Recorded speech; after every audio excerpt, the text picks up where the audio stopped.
High, good morning সবাইকে। তো at first of thanks to আমাদের সাগর স্যারকে, যার জন্য হয়তো আজ আমি এই অপরচুনিটি পেয়েছি। থ্যাঙ্কস টু সুরজিৎ দা, thanks to Kailash, thanks to my team members, সবাইকে। আজ হয়তো সাগরদা না থাকলে হয়তো এই জায়গায় আমি পৌঁছাতে পারতাম না।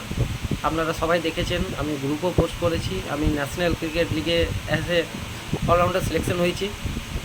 তো আমার এই জার্নিটা আজ 2008 থেকে শুরু হয়েছিল। সেখান থেকে অনেকবার অনেক জায়গায় ট্রায়াল দিয়েছি, কোনো জায়গায় হয়তো চান্স পেয়েছি কিন্তু ম্যাচে বসিয়ে রেখেছি, কোনো জায়গায় হয়তো চান্স পাইনি।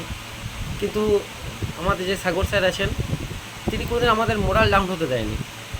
সে একটা কথা বরাবর আমাকে বলে গেছে, কৌশিক, লাইফে সবসময় একটা একটা চান্স পাবি, বাট যখনই যে চান্সটা পাবি সেটাতে নিজের 100% দিবি, অ্যান্ড 100% দিয়ে সেটাকে অ্যাচিভ করার চেষ্টা করবি। তো আমি মনে করি এরকম কোচ দুর্গাপুরের মধ্যে আর একটাও নেই, যে কোচ আমাদেরকে ফুললি ফ্রিডম দিয়ে খেলতে শিখিয়েছে। কোনো দিন বলেনি তোমাকে তোমার খেলার স্টাইল চেঞ্জ করতে হবে। খালি একটা কথা বলে গেছে যে তুমি তোমার ন্যাচারাল তুমি যেটাতে কমফোর্টেবল সেটাতে তুমি খেলার চেষ্টা করো। আর আমি বরাবর ওটাই করে গেছি, চাই আমার বলিং হোক ব্যাটিং হোক। হ্যাঁ, কিছু কিছু সময় বকাও খেয়েছি, তবে একটা কথা বলবো যে সাগর স্যারের মতো কোচ হয়তো দুর্গাপুর আর একটাও নেই।